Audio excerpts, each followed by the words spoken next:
Welcome to News Channel 8. This is Adrisha Chatterbetti reporting from Cleveland, Ohio. Our top story today, the results of the election of 1880 have just been verified. In review, the native Ohioan Republican candidate, James A. Garfield, and his running mate, Chester A. Arthur, went up against the Democratic candidate and former Civil War hero, Winfield Scott Hancock. And now, over to Kara Bard in Washington, D.C. for further information on the Republican candidate. Thanks, Adrija. This is Kara Bard, reporting from Washington, D.C. Garfield was chosen as the Republican candidate because he was from Ohio, which was an electorally powerful state.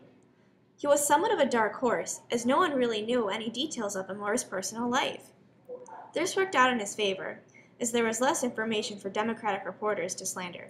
Garfield's vice president, Chester A. Arthur, was a stalwart Republican from New York.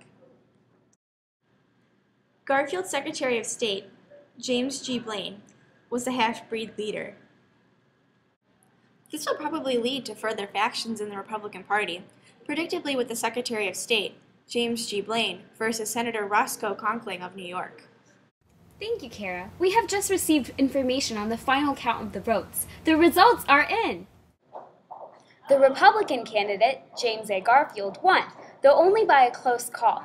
The popular vote, 4,453,295 for Garfield to 4,414,082 for Arthur, shows the true feelings of the American public. Garfield won by a landslide in the Electoral College, with 214 to 55 electoral votes. The split was very sectional. The North voted Republican and the South voted Democrat. What? We have just received information that the President of the United States was shot. Here's some live footage of the event.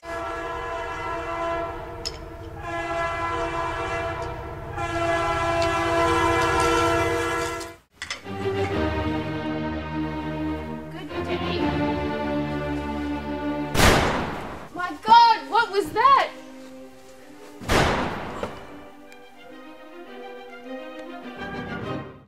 President Garfield was shot on July 2, 1881, in a Washington, D.C. train station by Charles J. Guiteau. He was not immediately killed, but doctors say he will die in 11 weeks. Here is an artist's rendition of the tragic event.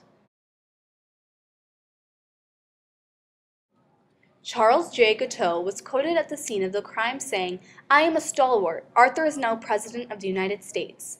This quote is very significant because it shows the violent extent people were willing to go for their political party. His motive was clear. He wanted patronage in the Republican Party and knew that Chester A. Arthur, the vice president, would grant it. Guiteau's case was unique because it was the first appearance of the insanity defense. To further prove his insanity, he asked for his defense to be funded by those who politically benefited from Garfield's assassination. However, he wasn't successful, and was found guilty of the murder and consequently hanged. This shooting had several legislative outcomes, all for the purpose of ending patronage. The Pendleton Act of 1883 required that campaign contributions from federal employees be illegal. This would limit favoritism based on money. The Civil Service Commission required that appointments of federal jobs be based on merit and capability rather than pull or connections within the government. This legislation had several unintended outcomes as well. Politicians now went elsewhere for their money. They started to milk money from manufacturers and lobbyists. This started a new era of political campaigning.